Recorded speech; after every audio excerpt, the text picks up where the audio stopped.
Good morning प्यारे बच्चों। आज हम लोग क्लास 9th के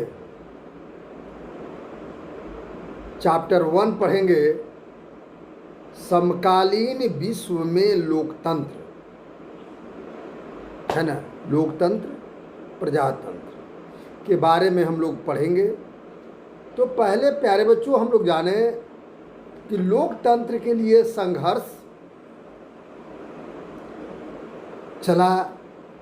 ये जान लीजिए कि भारत विश्व का पहला लोकतंत्र भारत के वैशाली है। याद रखिएगा, भारत में बिहार और बिहार में वैशाली गणतंत्र का पहला भूमि है विश्व का। तो चलिए, संघर्ष, हम विश्व की बात कर रहे हैं, उसमें संघर्ष चला लोकतंत्र का। तो वह सरलता से फैलाव नहीं हुआ, एक जैसे रूप में नहीं हुआ। विभिन्न देशों में इसके काफ़ी उतार चढ़ाव हुए। आज भी लोकतंत्र की स्थिरता और उसके टिकापन के लेकर के संदेह बना हुआ है। कौन राजा नहीं चाहता है कि हम हमेशा राजा बने रहे। तो लोकतंत्र के दो किसे क्या चीज़ भाई। चिली में पहले लोकतंत्र देखें तो चिले जो है, चिले दक्षिणी अमेरिका महाद्वीप का एक प्रमुख देश है। वहाँ पर सिल्वाडोर आयेंदे चिले की सोशलिस्ट पार्टी के संस्थापक थे। चिले के कौन पार्टी का? सोशलिस्ट पार्टी के संस्थापक कौन थे? सिल्वाडोर आयेंदे, है ना। उन्होंने 1970 के राष्ट्रपति चुनाव में जीत हासिल की और राष्ट्रपति बनने के बाद उन्होंने गरीबों और मजदूरों के फायदे वाले अनेक कार्यक्रम शुरू कराए, जिसमें से कुछ निम्नलिखित है। क्या भाई करवाए? तो उन्होंने शिक्षा प्रणाली में सुधार किया, बच्चों को दूध मुफ्त में दूध बांटना, भूमिहीन किसानों को जमीन को पुनः वितरण करना, विदेशी कंपनी द्वारा देश से तांबा जैसे प्राकृतिक संपदा को बाहर ले जाने से विरोध किया। कोई भी विदेशी कंपनी देश के बाहर तांबा वगैरह या अन्य धातु नहीं ले जाएंगे।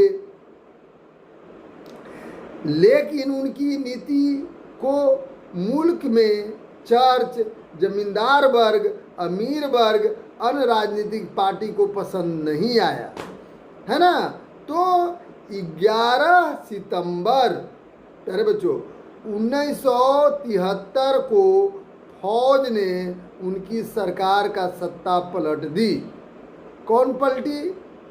याद रखिएगा, उनकी सत्ता फौज बदल दी। अब समझ ले सकते हैं, है ना। तो 1973 ईस्वी में सैनिक तख्त पलट कैसे हुआ भाई? तो 11 सितंबर 1973 के सुबह नौसेना के एक समूह ने बंदरगाह पर कब्जा कर लिया और रक्षा मंत्री को तब गिरफ्तार कर लिया जब वे अपने कार्यालय जा रहे थे। सेना के अधिकारियों ने राष्ट्रपति आयेंदे से पद छोड़ने के लिए कहा, लेकिन उन्होंने इस्तीफा देने या देश से बाहर जाने की से उन्होंने इनकार कर दिया। तब उसके बाद फौज राष्ट्रपति निवास को घेर लिया और उस पर बम बरसाने लगे। इस फौजी हमला से राष्ट्रपति आयेंदे की मौत हो गई। इस प्रकार से सैनिक तख्ता पलट कर दी और उनकी अगुवाई जनरल ऑगस्टो, जनरल कौन, अगस्टो पिनोशे कर रहे थे।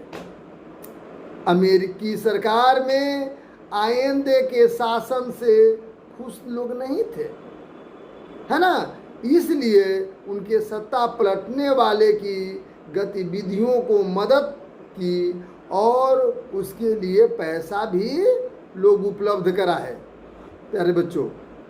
और ये मैंने सत्ता पलटने के बाद पिनोशे मुल्क के राष्ट्रपति कौन बने, पिनोशे मुल्क, पिनोशे उसका राष्ट्रपति बने और उन्होंने 17 वर्ष तक राज किया। एक लोकतांत्रिक सरकार से चिले में सैन्य तानाशाह स्थापित हुआ, है ना, एकदम तानाशाह, सैनिक के बल पर न हुआ किया था इस तरह से। अब प्यारे बच्चों, पिनोशे की सरकार ने आयेंदे के समर्थक और लोकतंत्र की मांग करने वालों को दमन किया और यहाँ तक कि उसकी हत्या करा दी, है ना, क्योंकि वह लोकतंत्र आया था।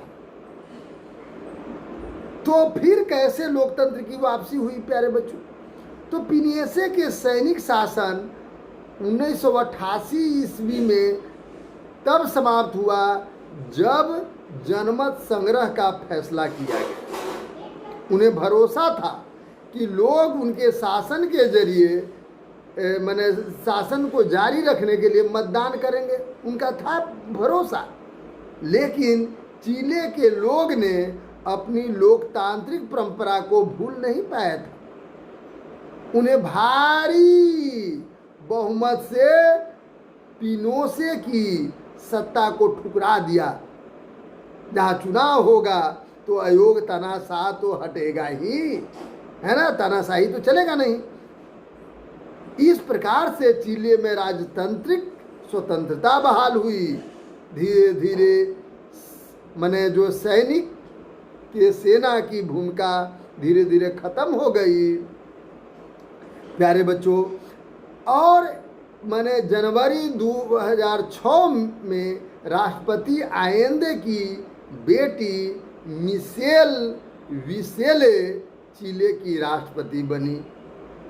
समझ सकते हैं पोलैंड में लोकतंत्र कैसे आया, उसके बारे में थोड़ा सा हम लोग जाने।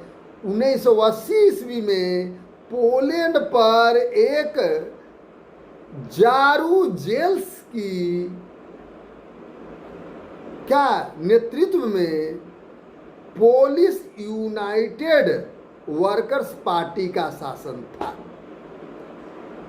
इस देश में किसी अन्य राजनीतिक दल को राजनीति में भाग लेने के लिए अनुमति नहीं थी, है ना। लोग साम्यवादी शासन या दल के पदाधिकारी का चुनाव अपनी इच्छा से नहीं कर सकते थे और नेताओं या पार्टी या सरकार के खिलाफ आवाज जो उठाता था उसको जेल में डाल दिया जाता था। वाह, इस तरह से वहाँ पर था।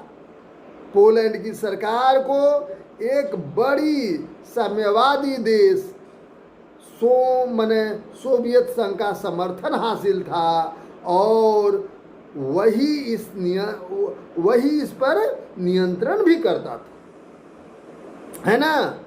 जैसे एक लेनिन जहाज कारखाना में मजदूरों का हड़ताल।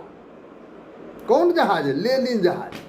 आप जानते हैं कि 14 अगस्त 1988 को 14 अगस्त 1980 14 अगस्त 1980 को, है ना, गणास्क शहर, कौन शहर?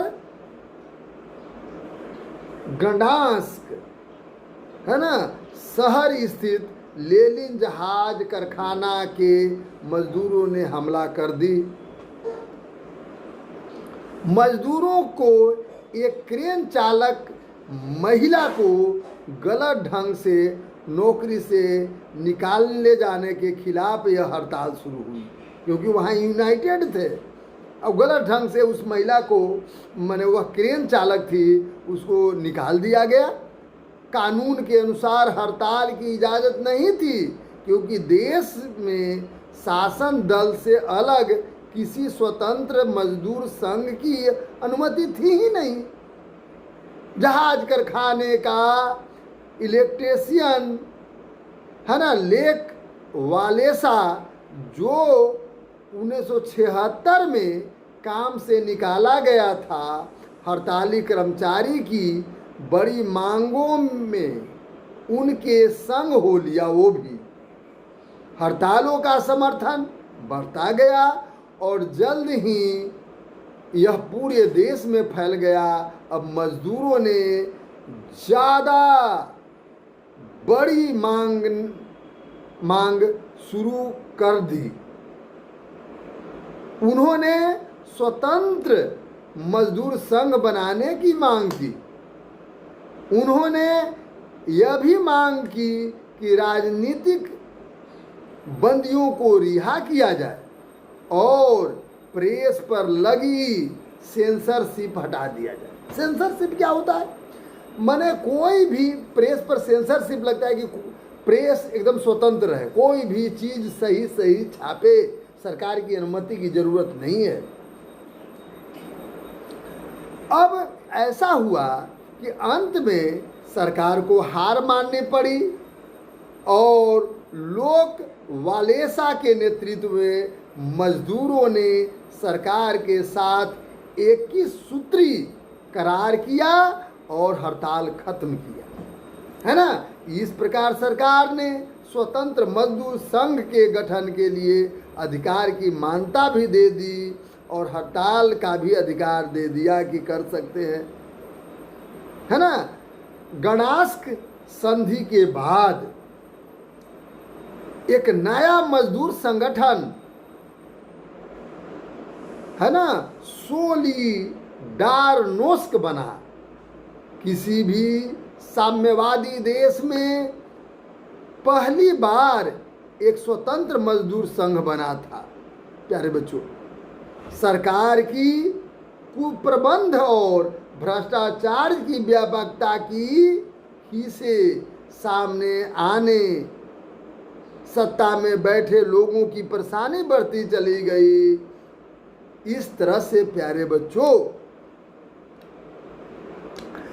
जो जनरल जारूजेस के नेतृत्व वाली सरकार एकदम बौखला गई और उससे दिसंबर 1981 में मार्शल लॉ घोषित कर दिया गया। और मार्शल लॉ घोषित कर करके जो सोलिडेरिटी के हजारों सदस्यों को जेल में डाल दिया गया और इसके बाद संगठन बनाने, विरोध करने की और अभिव्यक्ति की आज़ादी फिर से छीन ली गई। इस तरह से होता था प्यारे बच्चों।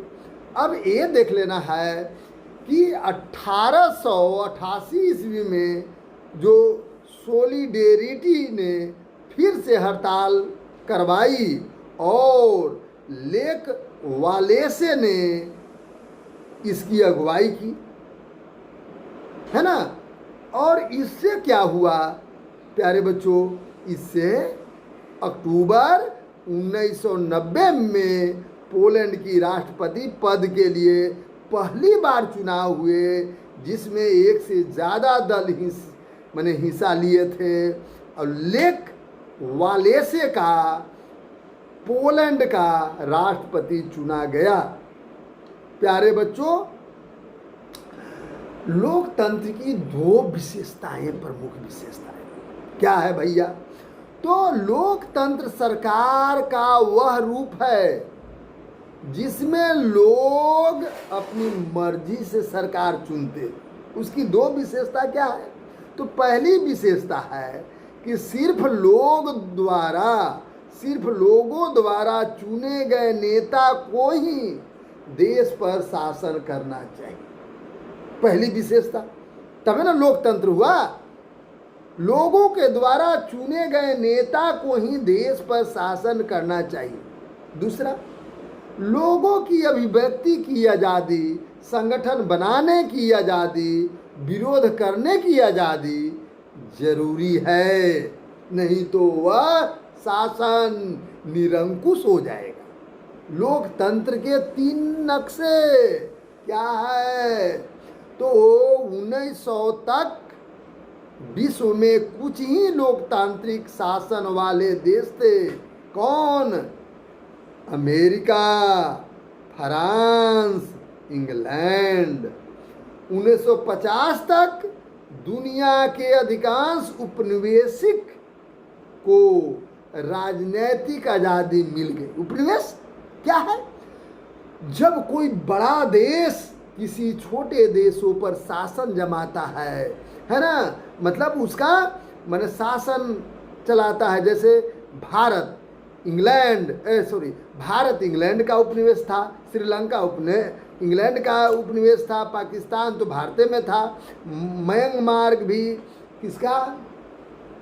इंग्लैंड का उपनिवेश था, क्योंकि वहीं से शासन चलता था, है ना। तो उसको आज़ादी मिल गई थी।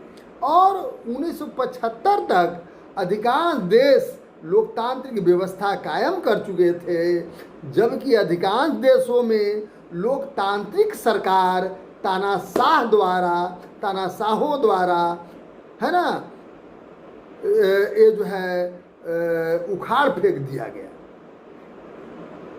ऐसा होता था, है ना।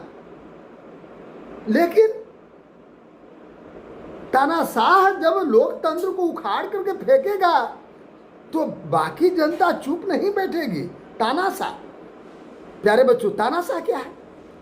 जब कोई अगर किसी को जनता एक बार चुन दी और फिर वह जो है मनमानी करना शुरू कर दिया, जो नए पार्टी अगर कुछ आवाज उसके सरकार के विरुद्ध उठाया उसको जेल में बंद करो। जो प्रेस मीडिया है, इलेक्ट्रॉनिक मीडिया है, उस सब पर सरकार का नियंत्रण, कोई भी सरकार के विरुद्ध नहीं जाए, सब जो है सरकार का ही जपे। सरकार ये कर रही है, इतना विकास कर रही है, कोरोना पर इतना खर्च कर रही है, अगर इस तरह के खाली सरकार की बड़ाई करे, ये सब तानाशाह है, क्योंकि उसमें यथार्थ बात प्रेस से दिखेगा ही नहीं।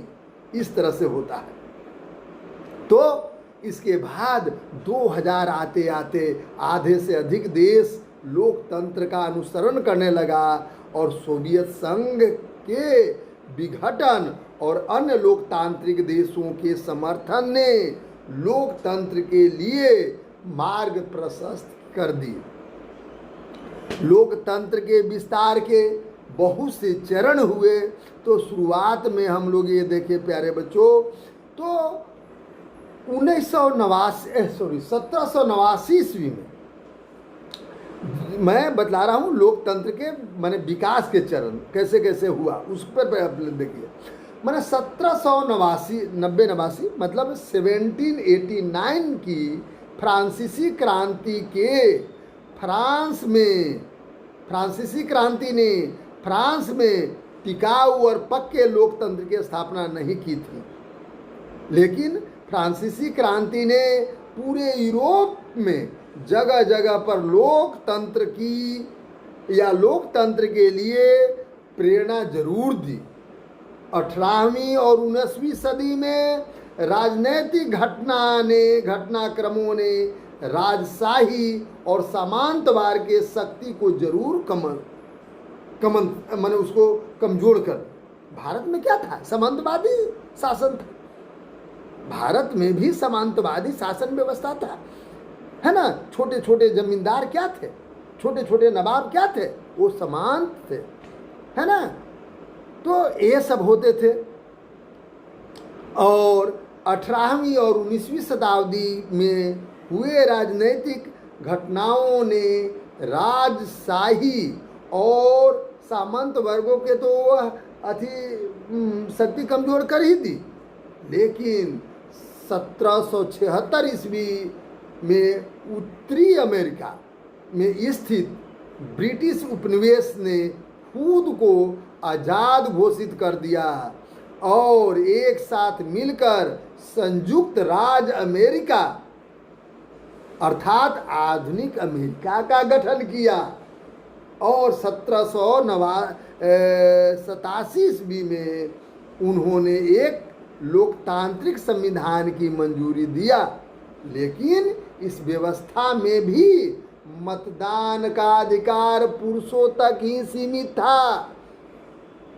लोकतंत्र के लिए संघर्ष करने वाले सभी वयस्क, औरत, मर्द, अमीर, गरीब, श्वेत, अश्वेत सबको मतदान देने का अधिकार देने का मांग कर रहे थे। इससे सार्वभौमिक वयस्क मताधिकार या सार्वभौम मताधिकार कहा जाता है। जैसे भारत में है ना, हिंदू, मुसलमान, सिख, ईसाई सब जो है देंगे। इसको क्या कहते हैं? कौन मताधिकार? सार्वभौम मताधिकार। यूरोप, उत्तरी और दक्षिणी अमेरिका के देशों में सबसे पहले आधुनिक लोकतंत्र की स्थापना हुई। अब ये देखना है कि उपनिवेशवाद का अंत, उपनिवेश मैंने छोटा परिभाषा मैंने बताया, जब कोई बड़ा देश के अधीन कोई देश रहता है, बड़े देश जो है ना, किसी देशों पर राजनीतिक शासन व्यवस्था कायम करता है, तो वह क्या हो गया? वह छोटा देश उस बड़े देश का उपनिवेश हुआ। जैसे इंग्लैंड का उपनिवेश भारत था। 1945 के द्वितीय विश्व युद्ध के कैसे उपनिवेशवाद का अंत हुआ, पहले ये चीज को देख लेना है प्यारे बच्चों। एक एक पॉइंट को आप देखेंगे तो निश्चित आ जाएगा। उपनिवेशवाद का अंत है ना 1945 में द्वितीय विश्व युद्ध के तत्काल बाद अनेक देशों में लोकतंत्र शासन व्यवस्था अपना ली और जब अधिकांश देशों में लोकतंत्र अधिक समय तक कामयाब न रह सकी तो पश्चिमी अफ्रीका का घाना है ना देश ब्रिटिश उपनिवेश था। कौन था? ब्रिटिश उपनिवेश था तथा इसका नाम गोल्ड कोस्ट था। क्या था? गोल्ड कोस्ट था। और 1957 में यह आजाद हुआ। समझ सकते हैं क्या हुआ? आजाद हुआ। और यह अफ्रीका के सबसे पहले आज़ादी पाने वाला देशों में एक था और इससे अनेक अफ्रीकी देशों की आज़ादी के लिए संघर्ष करने की प्रेरणा मिली। वे लोग भी चाहे कि हमें आज़ादी मिलना चाहिए, जब उसको मिल गया तो हमको भी मिलना चाहिए। लेकिन प्यारे बच्चों, ये सुनने में बहुत आसान लग रहा है, लेकिन आज़ादी के लिए लाखों को बलिदान देना पड़ता है, जैसे भारत में हुआ। और उन्होंने अपने को आजीवन राष्ट्रपति के रूप में चुन लिया, लेकिन थोड़े समय के बाद ही 1966 में सेना ने उनका तख्ता पलट कर दिया। ऐसा किया गया प्यारे बच्चों। और घाना की तरह, घाना शहर है, घाना की तरह ही अधिकांश अफ्रीकी देशों का माने रिकॉर्ड कमो बेसी इसी तरह से रहा। सेना उसको पलट दिया। माने जमींदार कभी नहीं चाहते थे कि लोकतंत्र स्थापित हो। हाल का क्या दौर है प्यारे बच्चों, इसके बारे में थोड़ा सा हम लोग जाने। तो माने लोकतंत्र की दिशा में ज़्यादा तेजी से कदम उठाने के सिलसिला 1980 के बाद शुरू। सोवियत संघ के माने बिखराव के साथ ही यह प्रक्रिया और तेज हो गई। सोवियत संघ में कुल 15 गणराज्य थे जो स्वतंत्र देशों के रूप में सामने आए और उसमें से अधिकांश ने लोकतांत्रिक व्यवस्था ही अपनाई। लातिन अमेरिका के अनेक देशों में लोकतांत्रिक व्यवस्था की बहाली हुई। प्यारे बच्चों, अब एक देख लीजिए, बगल की मैं बात कर रहा हूँ, जैसे नेपाल में राजा ने वहाँ के अपने अनेक अधिकार चुने हुए प्रतिनिधियों की सरकार को सौंपे और खुद संवैधानिक प्रमुख बने रहे। कौन? नेपाल का राजा। 2005 में नेपाल के नया राजा ने चुनी हुई सरकार को बर्खास्त कर दिया और पिछले दशक में भी लोगों को दी गई राजनीतिक आज़ादी समाप्त कर दिया गया। ऐसा चलते रहा। नेपाल बगल में जो है वहाँ, प्यारे बच्चों। उसी तरह से 1948 में भारत का पड़ोसी देश म्यांमार औपनिवेशिक शासन से आज़ाद हुआ और इस लोकतंत्र को अपनाया। प्यारे बच्चों, इस तरह से हुआ। लेकिन अंतर्राष्ट्रीय संगठन के बारे में हम लोग देखें तो दुनिया की ऐसी कोई सरकार नहीं जिसके द्वारा बनाए गए कानून दुनिया भर के लोगों पर लागू होता हो, ऐसा नहीं। पर दुनिया में ऐसी कई संस्थाएं हैं जो अधिकांश रूप से ऐसी सरकार के कुछ काम करती है। ये संगठन विभिन्न देशों और लोगों पर उस तरह का नियंत्रण नहीं रख सकते जैसे कि कोई सरकार रख सकती है, लेकिन वे ऐसे नियम बनाते हैं जो सरकार के कामकाज की सीमा तय करते हैं, उसके लिए दिशा निर्देशित करते हैं। विभिन्न अंतर्राष्ट्रीय संगठन के बारे में हम लोग देखें कैसे, तो संयुक्त राष्ट्र संघ, प्यारे बच्चों, इसीलिए यह किया गया, स्थापना संयुक्त राष्ट्र संघ के किया गया। समझिएगा, ये क्या करती है? यह दुनिया भर के देशों में एक वैश्विक संगठन है। दुनिया भर, संयुक्त राष्ट्र संघ क्या है? दुनिया भर के देशों का एक वैश्विक संगठन है जो अंतर्राष्ट्रीय कानून, सुरक्षा, आर्थिक निकाय और सामाजिक समानता के मामले में परस्पर सहयोग स्थापित करने में मदद करती है ना। संयुक्त राष्ट्र के महासचिव इसके प्रमुख प्रशासनिक अधिकारी हैं, है ना। एक संयुक्त राष्ट्र सुरक्षा परिषद, संयुक्त राष्ट्र सुरक्षा परिषद, ये वह संस्था है जो पूरे विश्व में सुरक्षा और शांति बनाए रखने का जिम्मा लेते हैं। फिर एक अंतर्राष्ट्रीय मुद्रा कोष है। कौन? अंतर्राष्ट्रीय मुद्रा कोष। यह क्या है?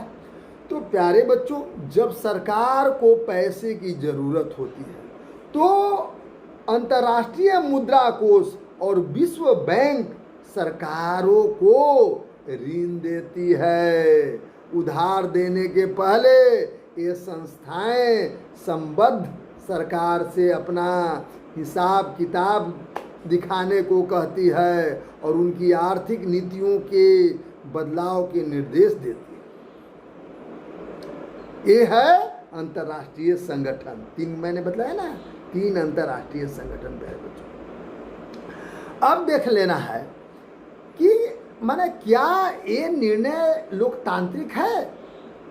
मतलब विश्व स्तर पर अनेक ऐसी संस्था है जो विश्व सरकार का काम करती है, लेकिन ये लोकतांत्रिक निर्णय नहीं लेती है।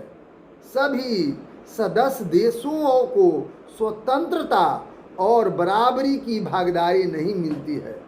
संयुक्त राष्ट्र का मामला अगर हम लोग उठाएं तो संयुक्त राष्ट्र की मामला अगर हम लोग देखें तो संयुक्त राष्ट्र के सभी 193 सदस्य देश, है ना। यह मैं बतला रहा हूँ 1912 की स्थिति के अनुसार, भाई हो सकता है कि इधर बढ़ गया हो। तो 1993 सदस्य, है ना, को संयुक्त राष्ट्र महासभा को एक एक वोट मिला हुआ है और महासभा के रूप में काफी कुछ संसद की तरह है जिसमें सभी तरह की चर्चाएं होती है।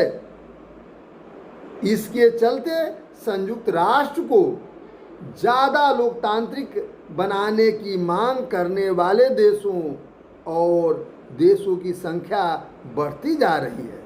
अंतर्राष्ट्रीय मुद्रा संगठन के मामला देख लीजिए प्यारे बच्चों, ये क्या है। तो अंतर्राष्ट्रीय मुद्रा संगठन ये भी दुनिया को लोन प्रदान करती है, मैंने बतला दिया। और इसमें जो है मैंने मुद्रा कोष में 52% से अधिक वोटों पर सिर्फ 10 देशों, कौन कौन 10 देशों, America, Japan, Germany, France, Britain, चीन, इटली, सऊदी अरब, कनाडा और रूस का अधिकार है 52%। और बाकी 178 सदस्य इस अंतर्राष्ट्रीय संगठन को मैंने फैसलों को ज़्यादा प्रभावित करने की स्थिति में नहीं है। विश्व बैंक की मामला हम लोग देखें तो विश्व बैंक भी एक वोटिंग की ऐसी प्रणाली है। क्या विश्व बैंक का अध्यक्ष हमेशा कई अमेरिकी नागरिक ही रहा जिसका मनोनयन अमेरिकी वित्त मंत्री करते हैं, है ना। बाहरी समर्थन की मामला अगर हम लोग करें प्यारे बच्चों तो माने इराक पश्चिमी एशिया का एक देश है जो 1932 ईस्वी में ब्रिटिश गुलामी से आज़ाद हुआ था। 3 दशक के बाद यहाँ फौज ने कई सरकारी तख्ता पलट दी।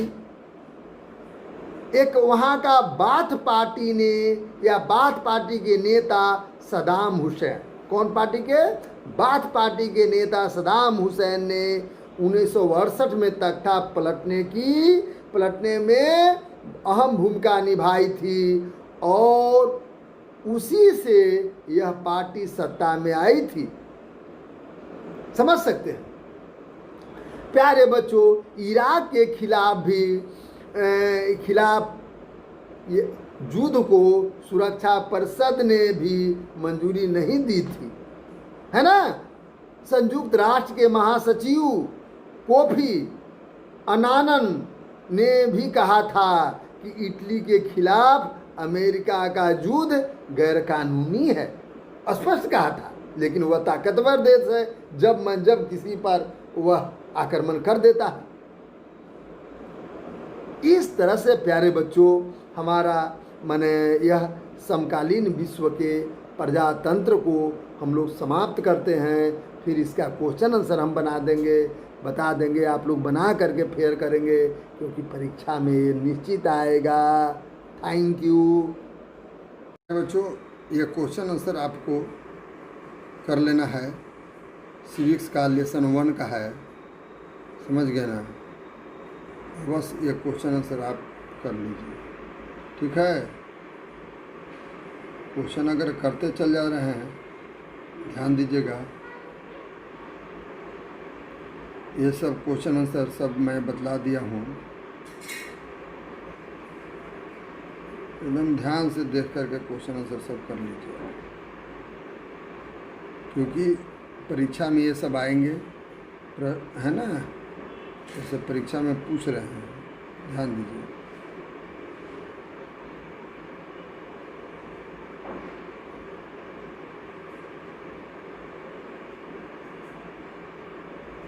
सब देखते चल जाइए।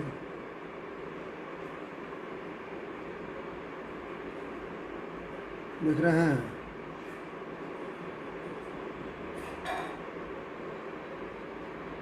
देखिए सब आपको बता दिया गया।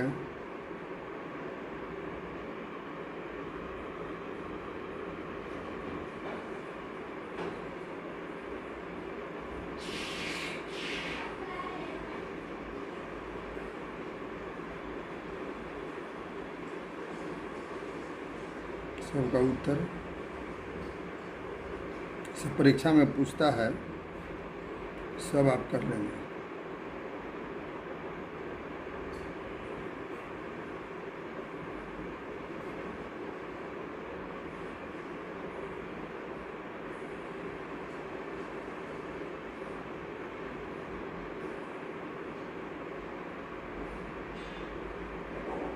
ठीक है प्यारे बच्चों,